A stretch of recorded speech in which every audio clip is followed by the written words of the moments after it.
de hoy y el taller de el próximo sábado.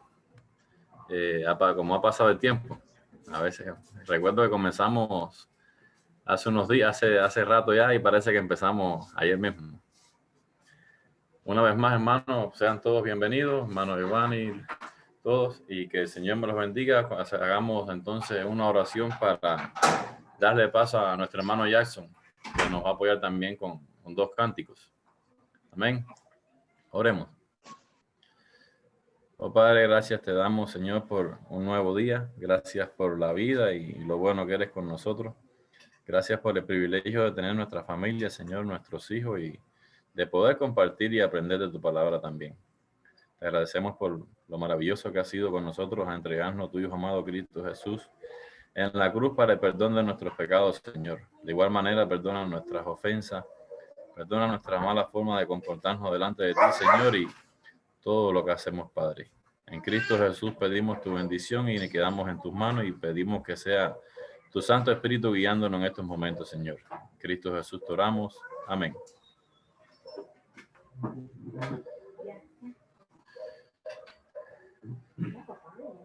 Entonces, ¿sí me escuchas, hermano Jackson?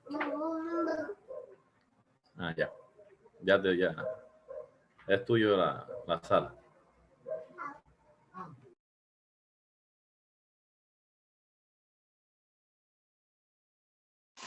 ¿Aló? ¿Me escuchan, hermanos? Bien, disculpen un poco que se me está haciendo difícil la computadora, pero ya lo está todo bien. ¿Pueden ver la pantalla? No, la dejaste de compartir. Estabas compartiendo y dejaste de compartir. Y se fue, ok. Ahora, bien. Perfecto. Bueno, gracias, hermanos, por permitirme la oportunidad de apoyarles con los cantos para la gloria y la honra de Dios en esta hermosa conferencia. Vamos a cantar un canto que creo que es el sentir de todos nosotros, pidiendo la paz por la ciudad, no tan solamente de Quito, sino de todas las ciudades del mundo, donde haya o no haya iglesia. Cantemos. Ayúdame a mirar con tus ojos. Yo quiero sentir con tu corazón. No quiero vivir más siendo insensible. Tanta necesidad por Jesucristo. Ayúdame a mirar con tus ojos. Yo quiero sentir con tu corazón. No quiero vivir más siendo insensible. Tanta necesidad por Jesucristo. Te pido la paz para mi ciudad. Te pido perdón por mi ciudad. Ahora me humillo y busco tu rostro. ¿A quién iré, Señor, sino a ti? Te pido la paz para mi ciudad. Te pido perdón por mi ciudad. Ahora me humillo y busco tu rostro. ¿A quién iré, Señor, sino a ti? Amén. Queremos la paz para nuestra ciudad.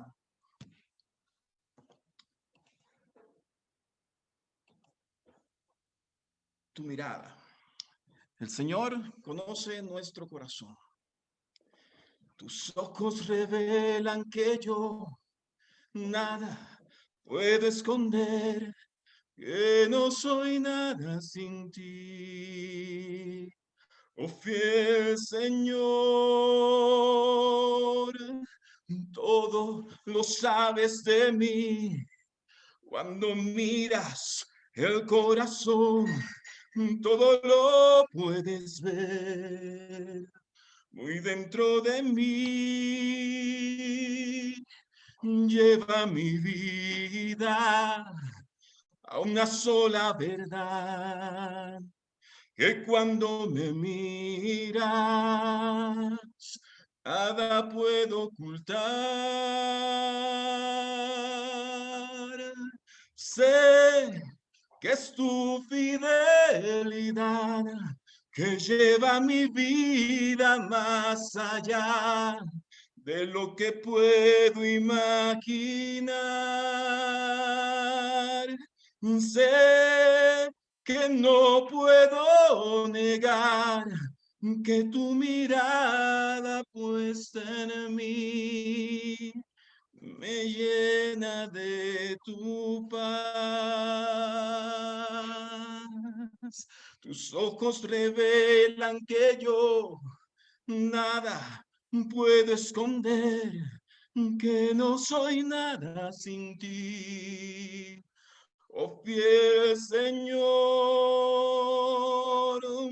todo lo sabes de mí. Cuando miras el corazón, todo lo puedes ver. Muy dentro de mí, llevas mi vida a una sola verdad, que cuando me miras, nada puedo ocultar. Sé que es tu fidelidad que lleva mi vida más allá de lo que puedo imaginar.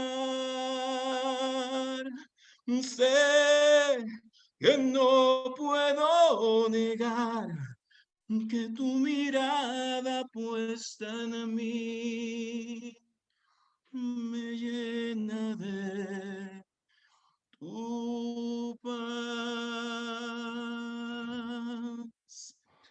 Que el Señor nos continúe bendiciendo en esta noche.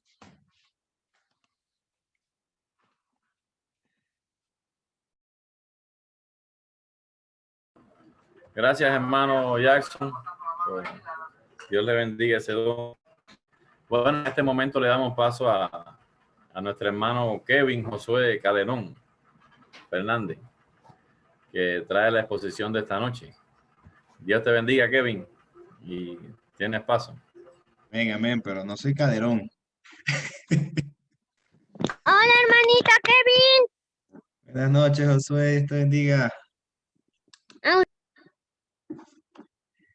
Bueno, hermanos, muy buenas noches para todos. Muchas gracias por estar presentes nuevamente de distintos lugares de Sudamérica, incluso de por allá por Norteamérica con José, bueno, el Caribe, por allá por La Habana, Cuba, con Arley también. Tenemos a Claudio desde Colombia. Por favor, los que puedan encender sus cámaras, sí, para poder también tener sus reacciones y saber cómo vamos, ¿sí? Muchas gracias. Ya la semana pasada hablamos acerca de las posibles causas que puede tener una persona para predisponerse hacia la orientación homosexual. El día de hoy vamos a estar hablando acerca de algunos posibles tratamientos, algunos posibles, no tratamientos, ayuda, cómo acompañar a personas que tienen orientación homosexual, personas que están atravesando por dudas, personas que están atravesando estos momentos difíciles, cómo ayudarlos a buscar las sendas correctas, ¿sí? Entonces, un momentito, compartir por acá la pantalla.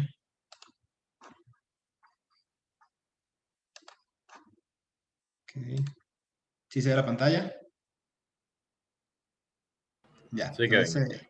el título de hoy es Acompañando en el proceso de cambio, ¿sí? Acompañando a aquellas personas, tanto homosexuales declarado, personas que hayan llegado a la iglesia proveniente de un mundo homosexual, como jóvenes que podamos tener en nuestras congregaciones, que estén atravesando estas luchas, que tengan deseos homosexuales y que quieran cambiar. Entonces, estamos hablando de los dos casos, ¿sí?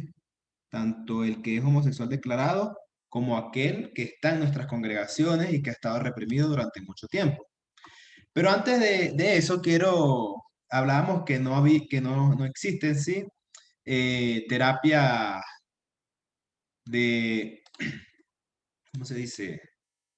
De conversión o de reparación en el ámbito secular, pero sí existieron ciertos centros, y esto es aquí en Ecuador, aquí tenemos en Guayaquil, en Cuenca y en otras ciudades, centros de deshomosexualización, ¿sí?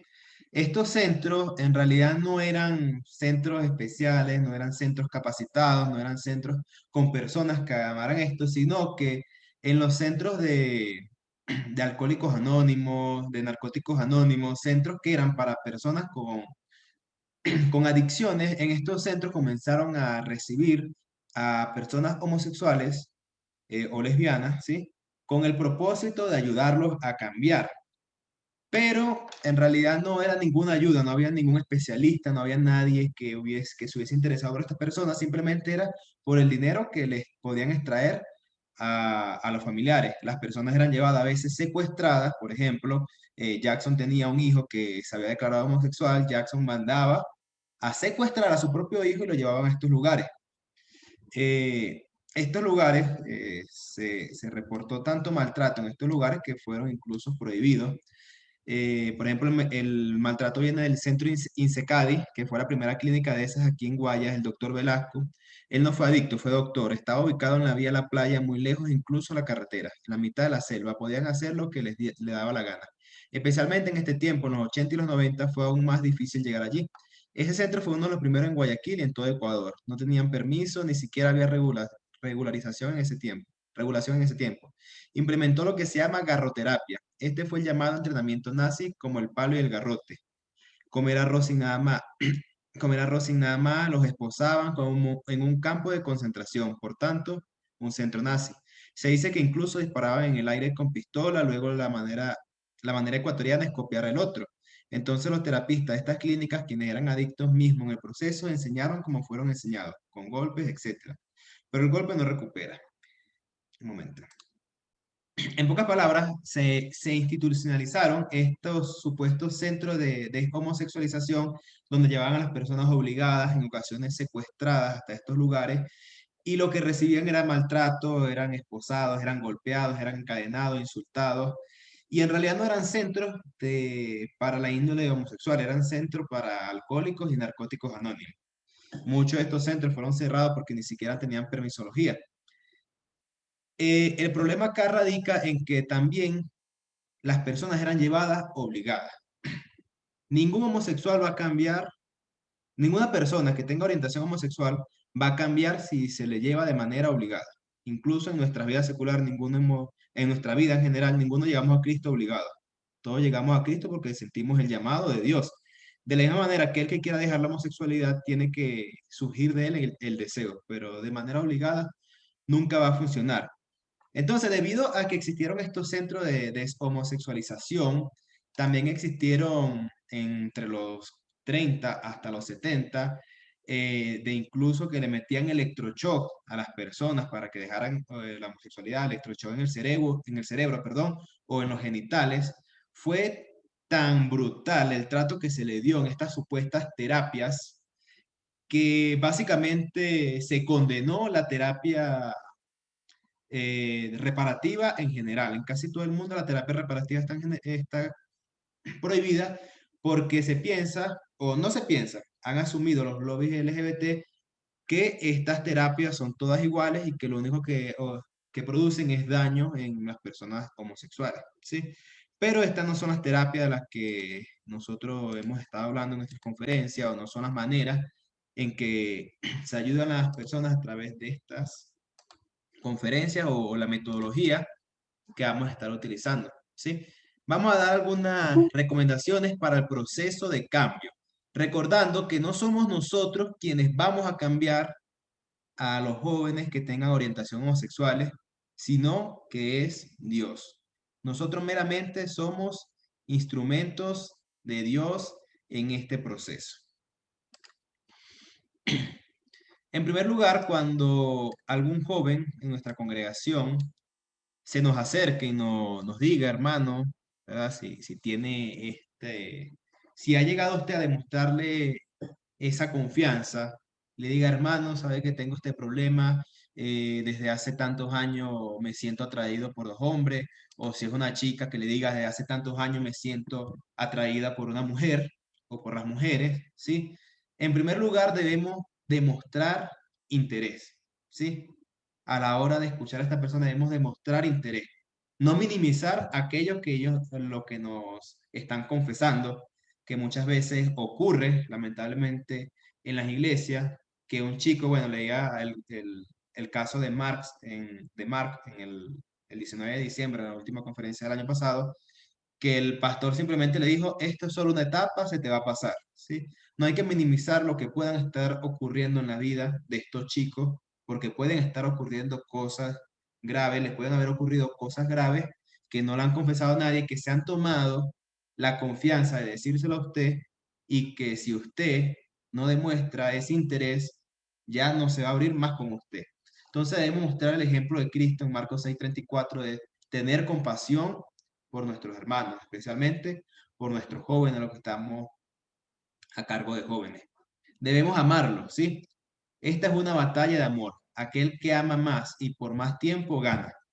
Nunca nos debemos rendir con, con estos chicos, ¿sí? Si tenemos chicos, tanto de dentro como de fuera de la iglesia, que quieran dejar la homosexualidad, pero se les hace difícil, recordemos que la batalla es de amor.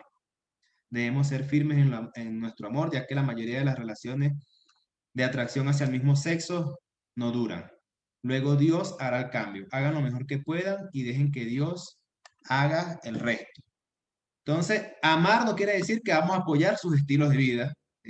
No nos confundamos. Bastante hemos hecho hincapié durante las conferencias anteriores en que no estamos apoyando ni promoviendo la homosexualidad. Amar a ellos, amarlos, es demostrarles que así como Cristo nos amó cuando éramos pecadores, nosotros los amamos y estamos allí para ayudarlos a salir de aquello. Entonces, esto es demostrar interés. Otra de las cosas necesarias en el momento de ayudar a jóvenes que estén atravesando por esta disforia de género, que estén atravesando por esta confusión, es que ellos tengan mentores, preferiblemente del mismo sexo. Proverbios 27:17 dice, el hierro se afila con el hierro y el hombre en el trato con el hombre. Un niño no puede convertirse en un hombre sin la intervención activa de hombres mayores. Los hombres heterosexuales son la solución que ayuda a los hombres con atracción hacia el mismo sexo a sanar su sentido de identidad de género. Y mujeres heterosexuales son la solución para ayudar a mujeres con atracción hacia el mismo sexo a sanar su sentido de feminidad. Para el hombre en recuperación, el mentor toma el lugar de un padre sustituto. El mentor debe ser capaz de cubrir las necesidades afectivas o emocionales que la persona en recuperación no vio satisfecha durante su infancia y su adolescencia. La semana pasada hablamos de las posibles causas de la orientación homosexual y dijimos que en muchas ocasiones es un niño que no se siente identificado con su padre o una niña que no se siente identificada con su madre. No han querido imitar esa figura masculina porque le hizo daño, lo ignoró, no estuvo para él, o en el caso de una mujer no quiere imitar la figura femenina porque la ignoró, le hizo daño, no estuvo para ella. De esta manera, los hombres buscan hombres porque están buscando esa masculinidad que no se les ofreció en su relación padre-hijo, y las mujeres buscan mujeres porque no se les ofreció esa feminidad que debían tener en la relación madre e hija. Por esto es necesario mentorear, ¿sí? Y les escribí hace 2 semanas que si era posible que ingresaran al menos, aunque sea 2 por iglesia, porque en muchas ocasiones uno de las personas va a ser consejero y el otro va a ser mentor. El mentor va a ser un guía, va a ser como un padre para ese muchacho. Va a estar allí, va a ayudarle, va a guiarle, y si es el caso de la mujer, va a ser una mentora y va a tratar de suplir esa falta de masculinidad o de feminidad que tenga la chica o el chico. Los mejores mentores en este caso van a ser personas que ya sean padres en la iglesia, si es posible que ya sus hijos hayan ido de su casa, ya estén casados también. Personas con experiencia, pero no es la regla general. También puede ser otra persona, pero sería más efectivo si fueran personas que ya han sido padres y que tienen la experiencia, ¿sí? Que estén dispuestos, preparados, capacitados y quieran participar. Personas que sean ejemplos positivos para estos chicos o chicas. Como dice 1 Corintios 11:1, sean imitadores de mí, así como yo lo soy de Cristo. O 1 Timoteo 4:12, ese ejemplo de los fieles en palabra, en conversión, en caridad, en espíritu, en fe, en limpieza. Entonces, cuando nosotros queramos ser consejeros, debemos ser el mejor ejemplo. Cuando queramos ser mentores, debemos ser el mejor ejemplo. Por ejemplo, como dato, no voy a decir nombre, pero una de las cuestiones que ocurren en la iglesia muchas veces es que, bueno, lo hemos dicho desde el principio, se minimizan los pecados, ¿sí? La homosexualidad es un pecado grave, pero la fornicación no es tan grave, se llega a decir. Y estuvimos invitando a un chico para que participara en estas conferencias, y este chico al parecer estaba en pecado de fornicación. Y yo le decía, sea, ¿de qué te sirve o de qué te va a servir estar con este conocimiento para exhortar a chicos homosexuales si tú estás en fornicación? Eso no te va a servir absolutamente de nada. Entonces, el problema es eso, llegamos a agrandar unos pecados más que otros. Entonces, nosotros como líderes de jóvenes debemos ser ejemplos de jóvenes, como líderes de iglesia debemos ser ejemplos de la iglesia. Y en este caso, como ayudantes de estas personas, debemos ser el mejor ejemplo para ellos. Obviamente no somos perfectos, pero debemos dar lo mejor para ser un mejor ejemplo para estos chicos, ¿sí?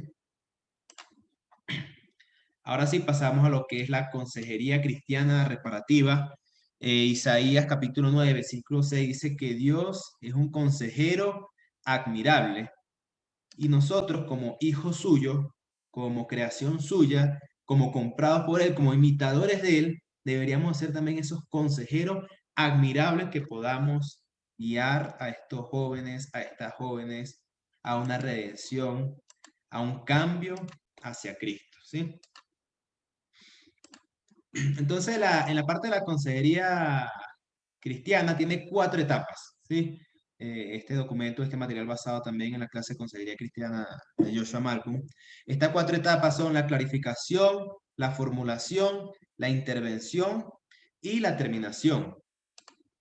Es decir, cuando estos chicos se lleguen a acercar a ustedes y les digan, hermano, quiero hablar con usted, tengo este problema, ¿sí? Lo más recomendable es guiarlo con estos 4 pasos, ¿sí? Clarificación, formulación, intervención y terminación. Ya que de esta manera vamos a poder ser más metódicos y poder llegar a la raíz del asunto. Uno de los problemas que tenemos como líderes es que a veces no dejamos hablar a las personas. No sé si les ocurre. Por ejemplo, llega alguien y le dice, hermano, tengo este problema, me estoy acostando con otra mujer y es, hermano, usted es un pecador, y no deja que el hombre termine de decir toda su historia para que el que lo va a aconsejar sepa la raíz del problema y poder ayudarlo. Muchas veces a mí me pasaba, tenía un hermanito que se llama Gerson, él iba a hablar y yo una vez lo interrumpía porque él tampoco me dejaba hablar. Pero el punto es que erramos en ese aspecto. Erramos porque lo primero es escuchar. Nosotros debemos escuchar.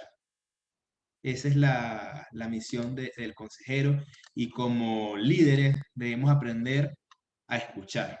Y en este escuchar es clarificar también. Clarificar, formular, intervenir y terminar. En la primera etapa, la etapa de la clarificación, debemos, cuando estos chicos o chicas, incluso esto nos sirve de manera general, esto también es parte de la consejería cristiana, hacer una cita específica para la consejería, ¿sí? En el momento de que vamos a aconsejar, que no sea un ambiente informal, que no sea, bueno, nos encontramos y te va a dar consejería, no. Preferiblemente decir, bueno, hermano, quiero hablar con usted, tengo este problema, quizás escúchelo un momento allí y diga, ¿qué te parece si conversamos el martes a las 5 de la tarde aquí en el local de la iglesia? ¿Sí? Entonces, que sea una cita, que sea algo formal, que él sepa que van a hablar es de eso. Limitar en esta sección, en esta sesión, en lo que es la consejería, ¿sí? Vamos a hablar de consejería. Bueno, en esta hora vamos a hablar acerca de consejería. No vamos a hablar de fútbol, no vamos a hablar de béisbol, no vamos a hablar de otra cosa. Vamos a hablar de lo que concierne a la consejería. Usar el mismo ambiente, ya sea una oficina, salón de conferencias, salón de jóvenes, local de la iglesia, y tratar de siempre hacer esta consejería en ese lugar fijo, sea cual sea este lugar. Aumentar la relación terapéutica, es decir, que haya un feeling, que el aconsejado sienta que de verdad usted está interesado en lo que él quiere hablar, que de verdad usted se está demostrando con interés, con ganas de ayudarle, ¿sí? Clarificar metas, es decir, a qué quiere llegar esta persona al finalizar esta consejería. O sea, ¿cuál es el fin de yo aconsejarte? ¿Sí? Clarificar metas. No es que quiero dejar de ser homosexual, me quiero casar, quiero tener una familia, no quiero vivir en pecado. Sea cual sea la meta, hay que clarificarla. ¿Sí? Ahí clarificando al principio qué espera él o qué espera él de usted o de qué manera quiere que usted lo ayude. En esta primera fase no es para dar consejos, no es para consolar, no es para persuadir, no es para exhortar, no es para hacer muchas preguntas. Esta primera fase es para escuchar, para comprender, para saber qué ocurre. Las habilidades que debemos tener como consejero en esta primera fase es escucha activa y reflexiva. Escuchar activamente es cuidar a otras personas mostrando que está interesado en su bienestar. Richard Cohen, quien es un psicoterapeuta, ya lo hablé la semana pasada, con más de 30 años de experiencia en consejería a personas homosexuales. Tenemos razonamiento para empezar a entender las necesidades de su hermano, razonar, indagar, paciencia. Es una de las habilidades que debemos tener, mucha paciencia. Ya que, como le dije, en la mayoría de los casos, la homosexualidad o la orientación homosexual proviene de heridas de la niñez, de traumas de la niñez. Y cuando usted está aconsejando, va a surgir ese niño interior del aconsejado. Y en ocasiones puede que le haga pataletas, que le reclame, que le llore, que lo trate como si fuera un niño. Él sería un niño en este caso. Entonces hay que llenarnos de mucha paciencia.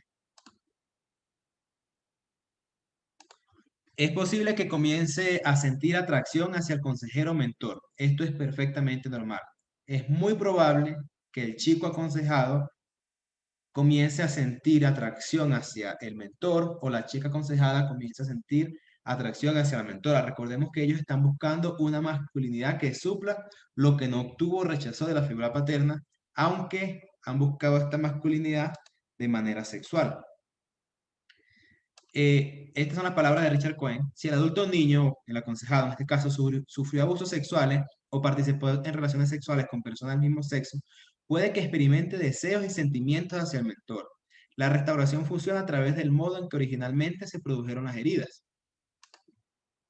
Por tanto, para llegar a alcanzar los sentimientos más hondos de ira, de dolor, de traición, de frustración o de sufrimiento, puede que el adulto o niño experimente primero deseos sexuales hacia el mentor. En algunos casos, el adulto o niño puede incluso intentar seducir al mentor. No hay que alarmarse, es una buena señal. El niño interior está tan solo poniendo a prueba al mentor, diciendo de manera inconsciente, puedo fiarme de que no vas a aprovecharte de mí o me usarás como los demás hombres o mujeres. Por lo tanto, es básico que el mentor esté perfectamente arraigado en su sexualidad y en su identidad de género, ¿sí? En este caso, es recomendable que el mentor esté claro si es heterosexual y la mentora esté clara si es heterosexual, porque esto va a ser probable. ¿A qué nos referimos? El homosexual, por lo general, está buscando en los hombres esa masculinidad perdida. Las mujeres están buscando esa feminidad perdida en las mujeres. Y por eso es que los homosexuales llegan a tener tantas parejas sexuales, ¿sí? Porque la buscan en un hombre, en otro hombre, pero realmente esos hombres los que la buscan tampoco tienen esa masculinidad que se les ha perdido. Están buscando la media naranja y lo que consiguen son gajitos de limones, dirían por allí. Entonces, ellos es probable que se enamoren o que intenten seducir, en este caso, al mentor, al terapeuta, pero es porque está viendo que esa persona tiene esa masculinidad. Y allí es donde el terapeuta establece los límites. Ahí es donde el terapeuta lo va a ayudar, lo va a aconsejar, pero le va a decir, espera, no es así que vas a encontrar la masculinidad que necesitas. No es esta la manera. Y él, al ver que este terapeuta no se está aprovechando de él como tantos otros hombres en su pasado, va a empezar a sentir que este es el verdadero padre, la figura masculina que tanto necesitó y que no la tuvo en su primera infancia. Ok, como dijimos, las habilidades que debe tener el mentor es escucha activa y reflexiva. Cuando le estén aconsejando, cuando él esté hablando, debe establecer contacto visual con él, ¿sí? No mirar al piso, no mirar a los lados, divagar en el salón donde esté, sino mirarlo atentamente, si es posible, a los ojos. Unión, ¿qué quiere decir? Demostrarle que usted está con él. Usted no necesita, como le dije en este momento, no es para exhortar, no es para consolar, no es para aconsejar. No necesita darle respuesta, usted necesita escucharlo y que él sienta que usted está con él.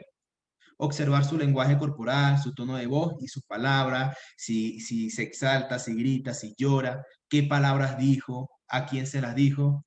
Y también estar atento en nuestro lenguaje corporal, ¿sí? Nosotros también debemos estar en una posición que le demuestre al aconsejado que estamos interesados y no que estemos así o como demostrando aburrimiento, ¿sí? Debemos demostrarle que estamos interesados. Guardar silencio, y esta es una frase que me gustó bastante, mantén la boca cerrada. Mantener la boca cerrada. La mayoría de las personas que buscan consejería no están buscando respuestas realmente. Ellos lo que quieren es que los escuchen. Entonces, en ese momento, esta primera fase es de escuchar. Es escuchar, escuchar, escuchar. Escuchar activamente y escuchar reflexivamente. ¿Qué es escuchar reflexivamente? Parafrasear lo que ellos nos digan. Cuando esa persona termine la intervención, por ejemplo, le diga, de pequeño me pasó esto, mi primo abusaba sexualmente de mí, entonces usted parafrasea eso. ¿Me dices que tu primo abusó de ti? Un resumen, ¿verdad? Después que le haya contado todo, usted resume. Usted resume todo lo que le dijo. Me cuentas que te pasó esto cuando tenías 3 años, a los 5 pasó esto y durante toda tu vida no has tenido la ayuda de una persona, no tuviste hermanos mayores. ¿Entendí bien? Sí, estas son preguntas reflexivas. Hacerles esto con las manos para que continúe cuando hablan mucho, ¿verdad? Cuando llevan ya 20 minutos hablando, ellos lo miran a usted para saber si está prestando atención y usted le puede hacer con la mano o decirle, ajá, sí, está bien, para que ellos sepan que lo está escuchando.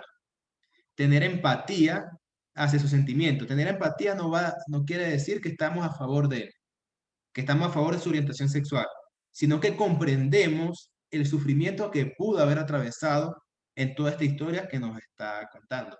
Usar las palabras mágicas, gracias fulano, cuéntame más, te entiendo, ¿sí? En los silencios también hay que saber interpretarlo cuando está hablando y de pronto se calla porque vino un pensamiento que lo hizo razonar, quizás le dolió, es probable que se ponga a llorar. En esos momentos es mejor quedarnos en silencio nosotros también. Cuando ellos hagan esos silencios, nosotros respetemos el silencio y esperemos que continúe.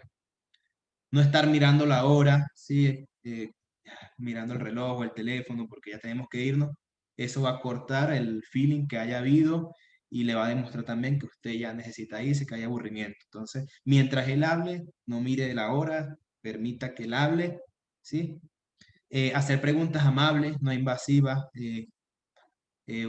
Bueno, fue abusado sexualmente, ¿cómo ocurrió? ¿Cómo te sentiste? No preguntar el por qué, sino el cómo. Es más amable y menos invasivo. En esta etapa de la consejería debemos preguntarnos, debemos hacer estas preguntas. ¿Debo intervenir? ¿Cuál es el problema que está ocurriendo? ¿Sí? ¿Cuál es el problema verdadero? ¿Dónde radica el problema en este caso de la homosexualidad? ¿Sí? ¿Cuándo es apropiado intervenir? ¿Qué debo hacer? ¿Y si debo referir? Va a haber casos que van a ser sumamente complicados, que es probable que debamos referirle a alguien con mayor experiencia. Entonces, ahí es donde estas preguntas debemos ir haciéndolas hasta la segunda etapa. Etapa 2 es la formulación. Hacer preguntas que destaquen el problema verdadero. En esta segunda etapa es probable que esta segunda etapa llegue en una tercera sesión, es probable que se pueda dar en una segunda sesión. En esta etapa hay que hacer preguntas que destaquen el problema verdadero. ¿Cuál es el problema verdadero? ¿Desde cuándo está ocurriendo este problema y con qué frecuencia se da este problema? ¿Qué personas están involucradas en dicho problema? O sea, nuevamente es probable que vamos a estar escuchando su historia que nos contó en la sesión anterior, y vamos a aprender más de todo lo de él. Pero es necesario que podamos comprender su problema, como le dije, hacer preguntas reflexivas. Entiendo bien lo que me estás diciendo, ¿es esto lo que me estás diciendo? Si se equivocó usted o no escucho bien, no importa porque él va a aclarar si usted se equivocó. Sí, no hay problema. 4 preguntas clave. ¿Qué está afectando al aconsejado? ¿Sí? Si su problema es de sentimientos, si su problema es de conducta o de cognición. En este caso, que estamos hablando de una persona con orientación homosexual, es muy probable que tenga que ver con sentimientos y conducta. ¿Qué causa el problema? ¿Sí? Los factores, las causas primarias, factores que puedan producir el problema, puede ser salud física, pasado, drogas, alcohol.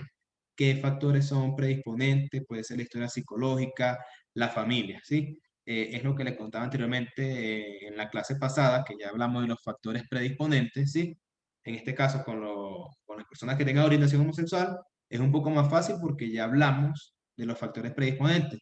Entonces, en esta parte de la formulación, es tratar de dar con la raíz del problema. Como dijimos la semana pasada, la homosexualidad es como la fiebre, es el síntoma, más no es la enfermedad. La enfermedad radica de cuestiones que ocurrieron en la primera infancia o en la adolescencia. Radica del pasado, no radica en el presente. ¿Qué le hace falta al aconsejado? ¿Qué falta en su vida para llegar a la normalidad? En este caso, le hace falta la masculinidad si es hombre o le hace falta la feminidad si es mujer. ¿De qué manera necesitan ayuda? ¿De qué manera aconsejarlo? Si esta es la parte de la formulación. Si es necesario cambiar un hábito, debemos realizar una decisión importante o reducir la confusión, ¿sí? ¿En qué manera debemos ayudar? Cambiando un hábito, en este caso, que es la parte de la homosexualidad, es ayudarlos a cambiar un hábito, llevarlos a realizar una decisión importante y ayudarlos a reducir la confusión que puedan tener ellos. Al finalizar esta fase, tendremos un panorama más completo del trasfondo histórico de la vida del aconsejado. Podremos saber qué ocurrió en su infancia, qué ocurrió hace años que lo llevó a él a que hoy en día esté teniendo atracción hacia su mismo sexo. Acá se decidirá si es apropiado continuar con la terapia o si decide remitir al aconsejado a un profesional más capacitado. En ocasiones se remiten a las personas simplemente porque tenemos pereza o no queremos ya continuar con él. No debemos remitir al aconsejado como un medio para evitar nuestra propia responsabilidad. Si él nos buscó a nosotros es porque vio esa confianza en nosotros y es importante que podamos ayudarle porque nos buscó a nosotros. La etapa 3 es la intervención, ayudar al aconsejado a escoger o decidir qué hacer, ¿sí? Nosotros como consejeros no podemos tomar decisiones por ellos, ¿sí? Nosotros quisiéramos que ellos se casaran, pero no podemos tomar esa decisión. Y dato curioso, el matrimonio no es la solución a la homosexualidad. Muchas veces intentan casar a personas homosexuales con mujeres y termina el matrimonio un desastre porque realmente no es lo que él quería, ¿sí? Pero, como les digo, nosotros no vamos a tomar la decisión por ellos, nosotros lo vamos a ayudar, nosotros le vamos a dar sugerencias, le vamos a dar, bueno, pudieras hacer esto, puedes hacer esto, en ocasiones sí le decimos, es necesario que hagas esto, ¿sí? Pero nosotros no somos los que vamos a tomar la decisión por él, siempre el aconsejado es quien decidirá qué hacer. Nosotros vamos a ayudarle a clarificar metas, a priorizar metas, a concretar qué actividades les van a ayudar a cumplir sus metas primarias y a poner en acción un plan. Esto es nuestro propósito. Si hemos decidido continuar, y espero que sí, a la etapa 3 con ellos de la intervención, debemos ayudarles en esto, clarificar sus metas, priorizar cuáles son sus metas, o sea, qué quiere alcanzar primero, qué quiere alcanzar después, concretar qué actividades le van a ayudar a cumplir las metas primarias y poner en acción un plan que los ayude a alcanzar dichas metas.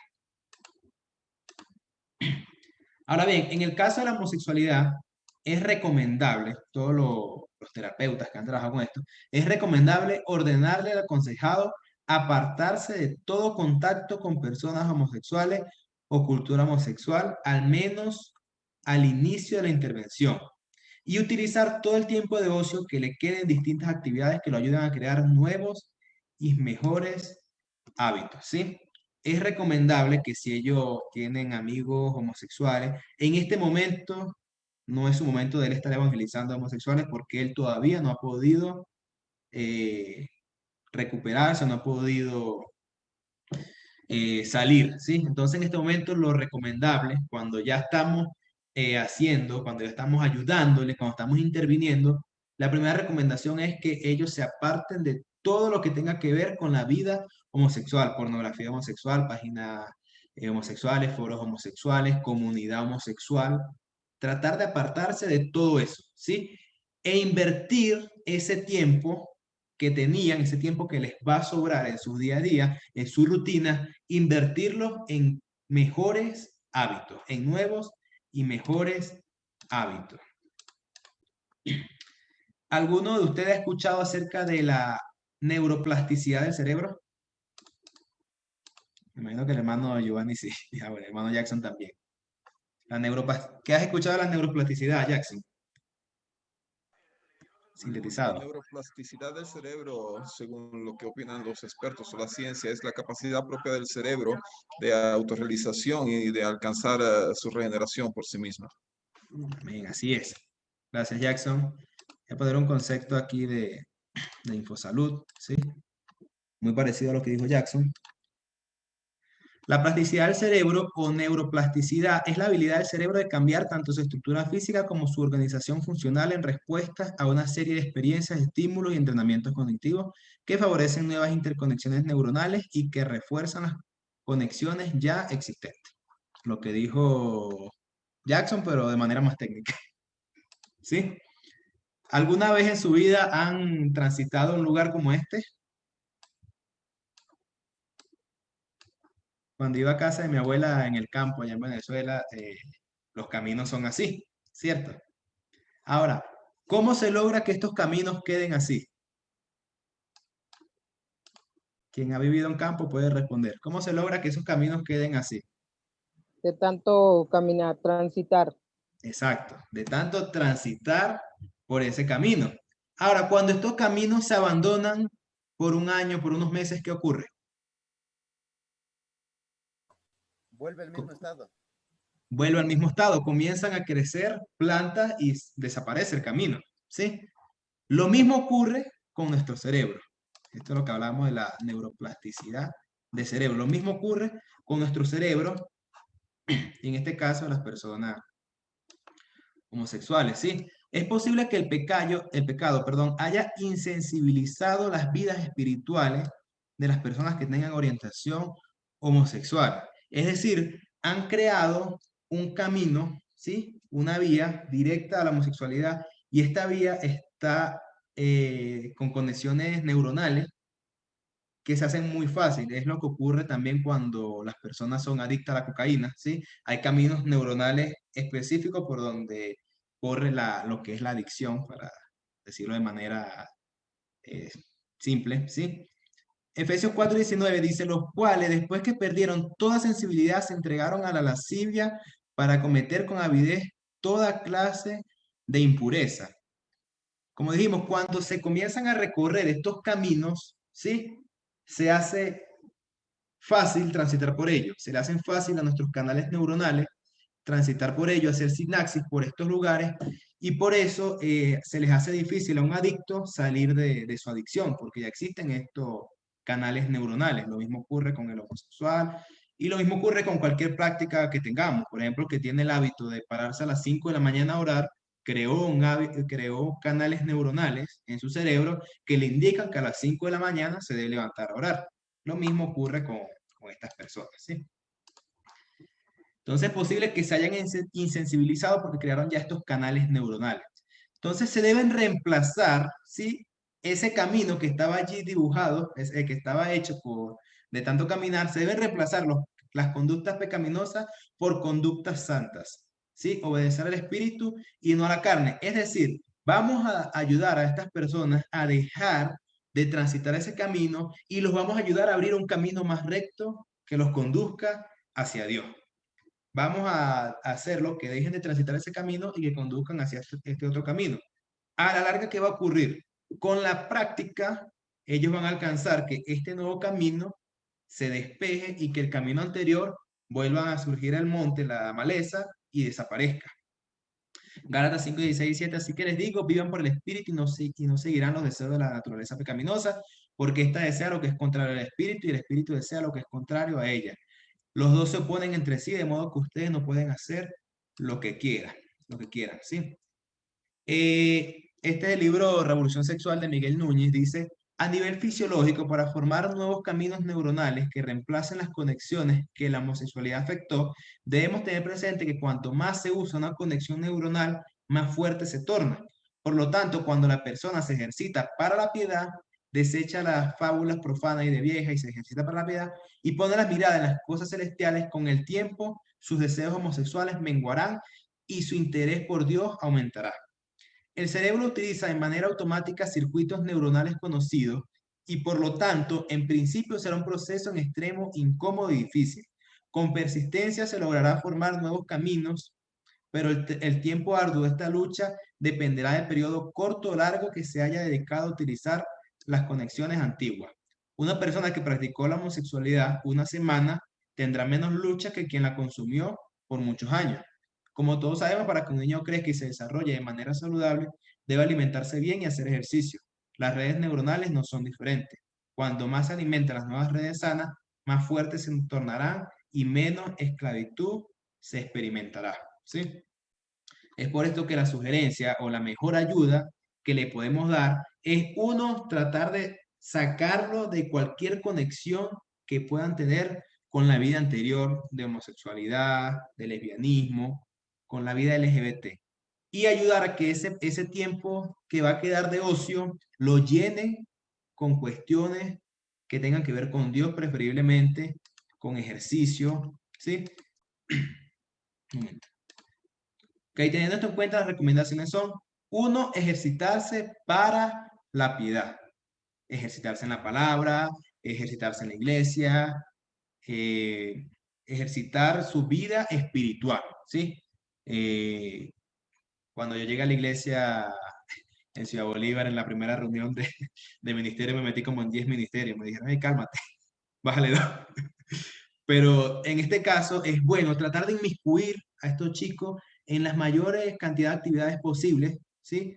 Para que ellos ellos comiencen a crear estos canales neuronales que los lleven a buscar y ejercitarse para la piedad y que vayan dejando de lado aquellos otros canales neuronales que lo que hacen es que le hacen daño a su vida.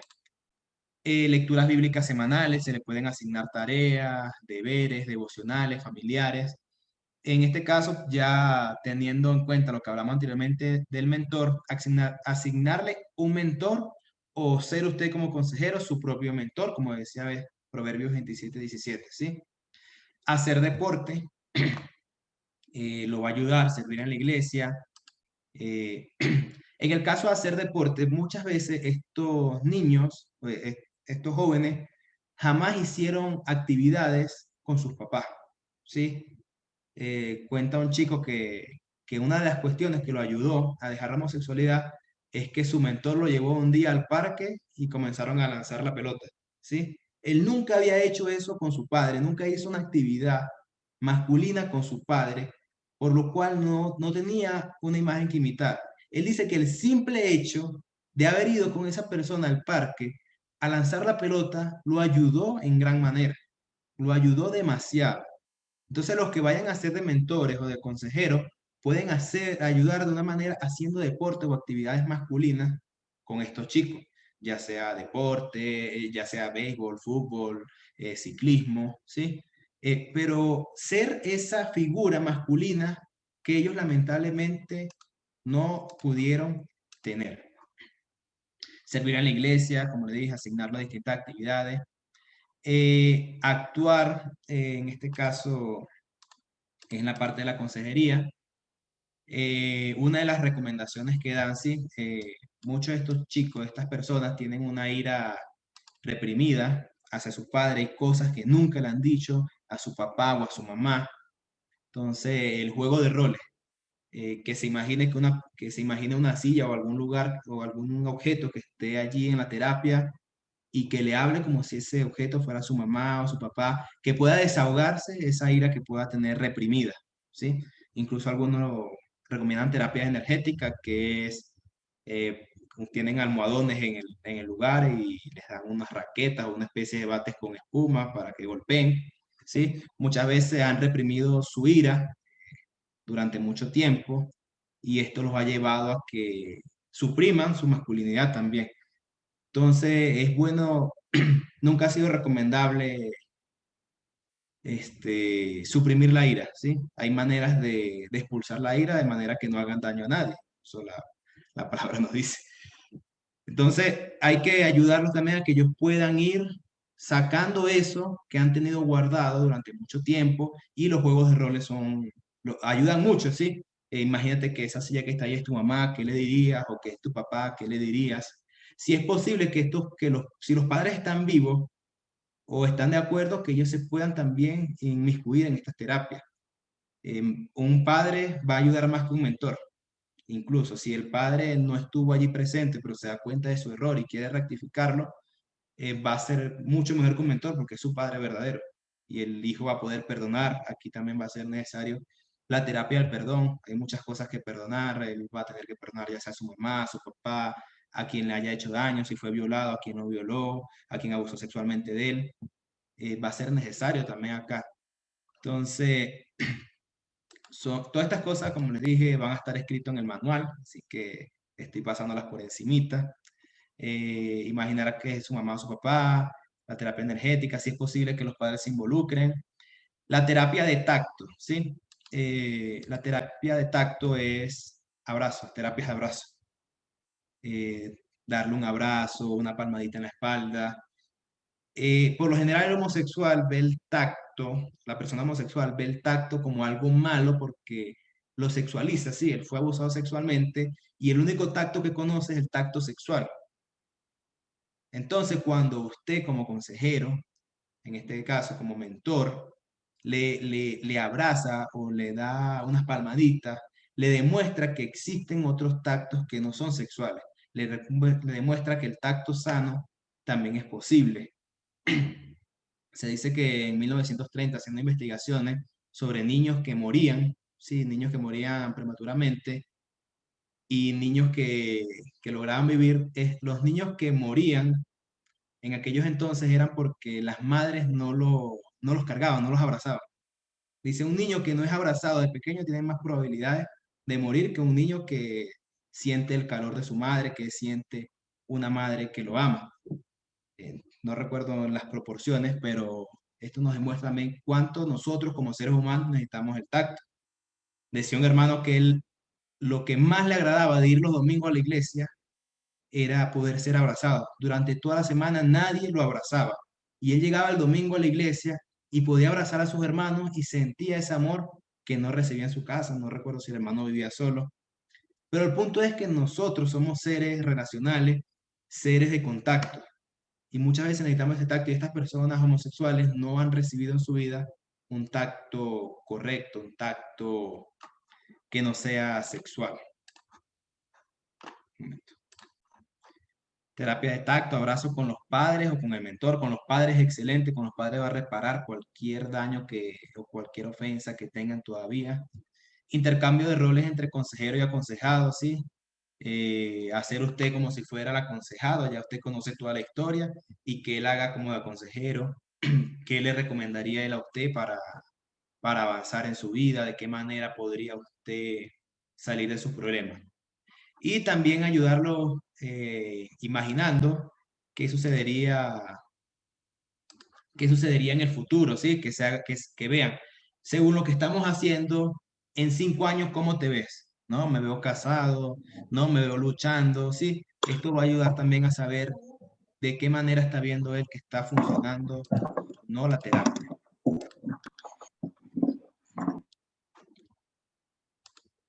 Correcto. La etapa 4 es la terminación. Creí que no iba a poder terminar hoy, pero sí, la terminación.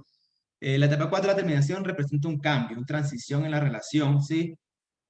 Aquí es donde ya termina usted como terapeuta. Esto está sintetizado, pero es probable que usted dure meses dando todo esto, quizás años, ¿sí? Esto lo hemos sintetizado. La terminación es cuando ya usted y él consideran que se han reparado las heridas del pasado, que ya él está bien, que puede seguir adelante sin usted, ¿sí?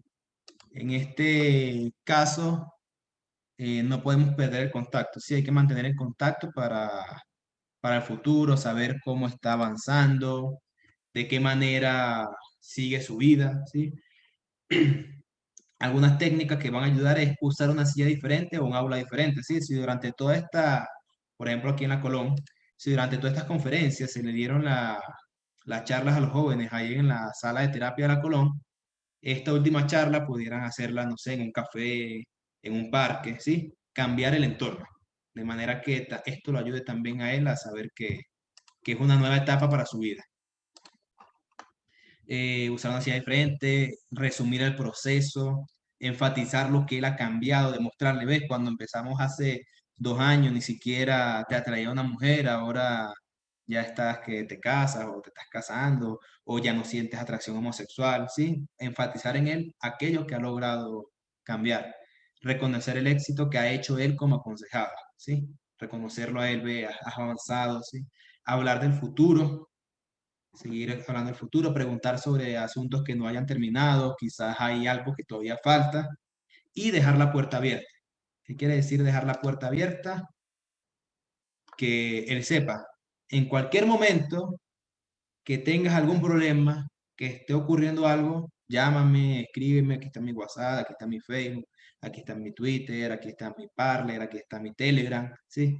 Que él sepa que en cualquier momento puede seguir contando con usted. Ahora, en este caso, como probablemente va a estar en la misma congregación que usted, no es tan difícil dejar la puerta abierta. En otros casos, pues se van a otros lugares y allí sí hay que tener contactos virtuales. Entonces, esto es un resumen, ¿sí? De lo que es la consejería cristiana para jóvenes que estén afrontando homosexualidad, que estén afrontando disforia de género. En resumen, en el manual se lo vamos a dar de manera más amplia, con más citas, ¿sí? Ahorita le voy a compartir una última cosita, sí, estamos un poquito tarde, pero creo que estamos bien, ¿no? O ya se quieren ir. Le voy a compartir un último escrito. Acá está. La historia de Mauricio. Un momentito para mover esto. Okay. Yo no estaba loco o confiado o siendo dirigido por Dios para hablarle a Sargento. Él era un veterano del ejército americano que sirvió durante 3 periodos y recibió la medalla del corazón púrpura, entre otras condecoraciones. Yo apenas había completado mi primer periodo en el ejército. Estábamos en una base militar del estado de Virginia. Yo asistí a la escuela y él era uno de los instructores. Yo había llegado a conocer bien al sargento porque había sido seleccionado para quedarme y seguir estudiando para llegar a ser un instructor de cordelería de paracaídas. Sabía coser bien y era un empacador de paracaídas muy meticuloso. Me sentía atraído a otros hombres, pero me había mantenido alejado de los bares homosexuales perdón, y de relacionarme sexualmente con otros hombres por recomendación de mi terapeuta, al que había estado viendo antes de ser reclutado por el ejército. Había sido homosexual activo desde los 14 años hasta que fui reclutado a los 19. Yo iba en un avión de San Francisco de regreso a Seattle. Había estado allá porque al cumplir mis 17 años le había confesado a mi madre que era homosexual y como regalo me mandó a vivir una temporada con 3 homosexuales que ya conocía en San Francisco. Me la pasé muy bien esos días, pero en el viaje de regreso empecé a hacerme la pregunta de ¿por qué soy homosexual? Me pasé algún tiempo leyendo a Freud, Adler, Beef, Skinner y otros, y empecé a entender algo sobre este problemita. Esto pasó en 1967 cuando los psicólogos no recomendaban a nadie experimentar y hacer estos sentimientos y aceptar estos sentimientos. Conocí a un terapeuta y empecé a trabajar con él hasta que fui reclutado por el ejército. Estar en el ejército fue muy bueno para mí. Cuando me preguntaron si era homosexual, dije que no. A través de todo el entrenamiento inicial, la especialización y los entrenamientos en otras bases militares, siempre seguía el consejo de mi terapeuta. Aún de vez en cuando me sentía atraído hacia otros hombres, pero estos impulsos parecían estar bajo control.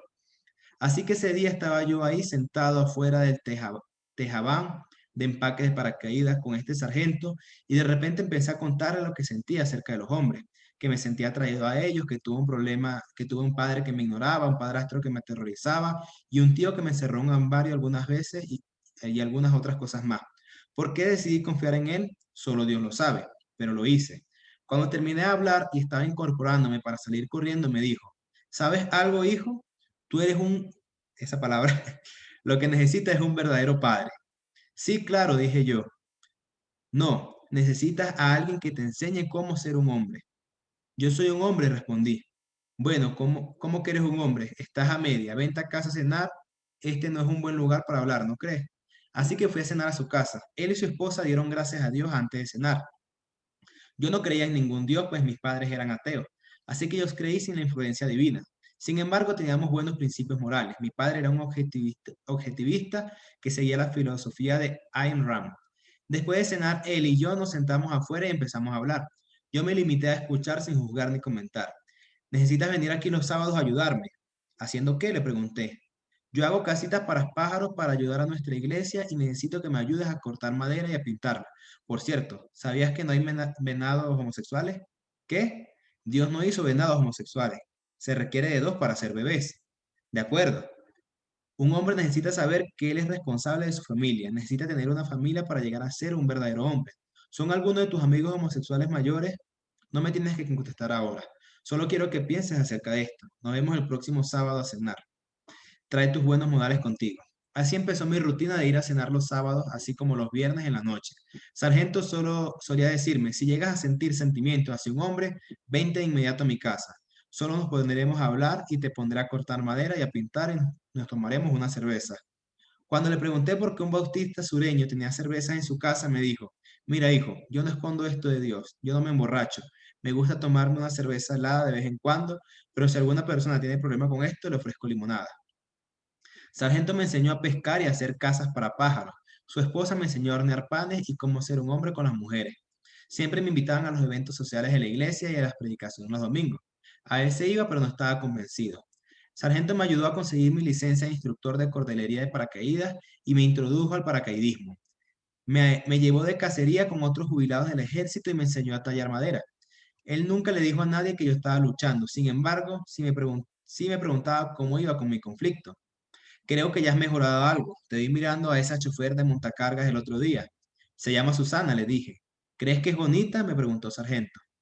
Cabello rojo muy bonito, ojos verdes y bien formada también, le contesté. Sargento me contestó. ¿Estás seguro de que te gustaban los hombres? Empiezas a sonar como cualquier hombre lujurioso.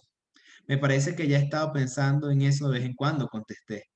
Bueno, pero ya sabes que hay un tiempo adecuado para el sexo, ¿verdad? Sí, su esposa me ha dicho que hay que esperar hasta el matrimonio. Dios dice eso también, y aun cuando a ti no te gusta mucho hablar de Dios, quiero pedirte que al menos pienses en Él. Me gustaría que lo conocieras personalmente. Tengo algunos libros para ti porque sé que eres estudioso. Él me compró unos libros de Francis Schaeffer y de C.S. Lewis, y una Biblia con muchos listones para marcar los pasajes. Este fue mi regalo de cumpleaños de parte de él y su esposa. Tienes mucho por leer. Guardé los libros en la estantería. Pasé casi 2 años yendo a ver a Sargento, construyendo casas para pájaros, platicando, pescando, caminando en el bosque por una u otra razón. Jugábamos béisbol e íbamos de cacería. Básicamente encontré el padre que yo podía amar y que me amaba.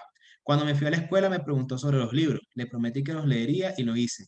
Pasaron varios años antes de que me convirtiera al cristianismo, pero ya había dejado de tener atracción sexual hacia otros hombres. Yo sé que Sargento y su esposa habían orado muchas veces por mí. Solía abrazarme y en una ocasión me dio un beso en la mejilla. Por lo que yo sé, solo él y su esposa sabían mi problema.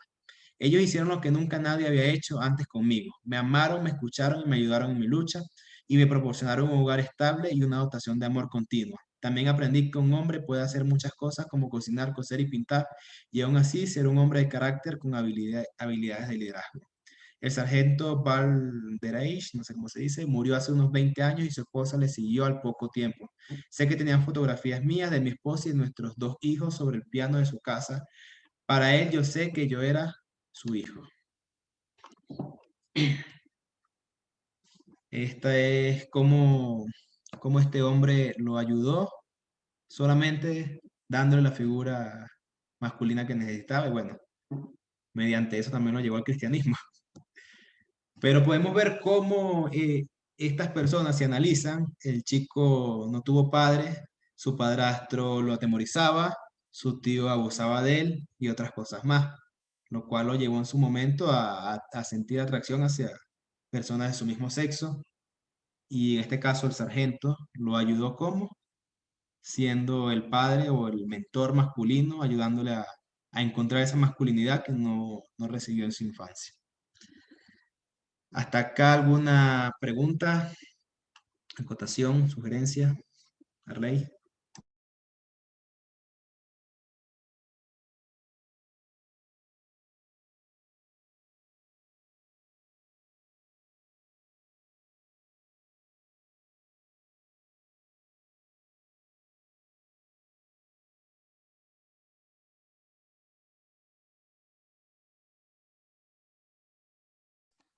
Arley. Arley. ¿Tienes el micrófono apagado? Ah, como que... Ah, ¿me llamaste? Que se corta. Ya terminé, sigue moderando. Ah, ya. Bueno, hermanos, como siempre hacemos, gracias Kevin, buena exposición. Sabemos lo importante que es la consejería bíblica y las 4 etapas. Vemos también la importancia de... ¿Sí me escuchan? ¿Aló? Sí, se escucha. Sí. Se Ah, escucha. ya. Claro. Interesante la neuroplasticidad del cerebro. Es algo que también es bueno conocer, cómo nuestro cerebro inteligentemente va creando campos y a la vez de dejar algunas prácticas, estos campos van como que desapareciendo. Bueno, hermano, como estamos pasados de tiempo y siempre hacemos esto, el hermano que tenga que salir lo puede hacer. Gracias por acompañarnos y los hermanos que tengan alguna pregunta, alguna sugerencia, también si se quieran quedar, estamos abiertos a escucharlos. Así que damos paso y una vez más, gracias a todos por su presencia.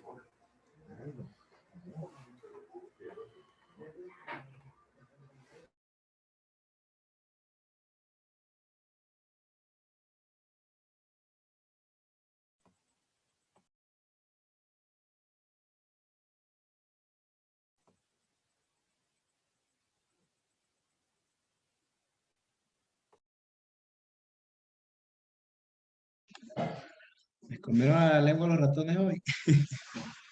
Kevin, buenas noches, queridos hermanos. Quería hacerte una pregunta nada más, de esto de la Está, neuroplasticidad.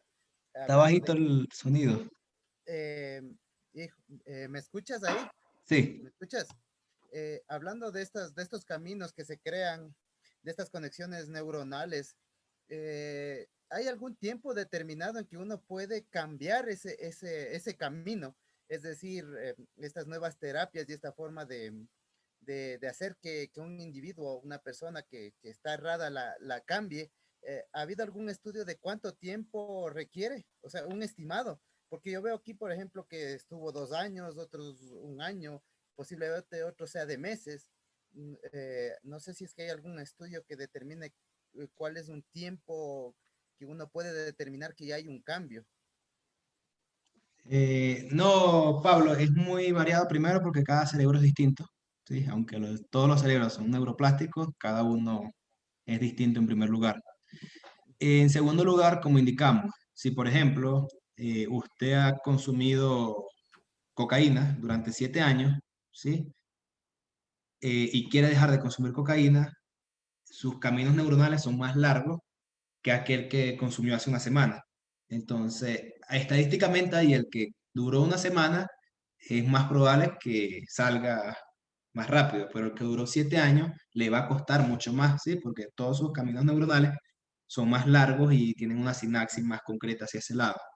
Entonces, lo que sí puede delimitar en este caso es la cantidad de tiempo que hayas tenido practicando dicha conducta. Si tienes 1 año, te va a costar menos que el que tuvo 5 años, o 10 años, o 20 años.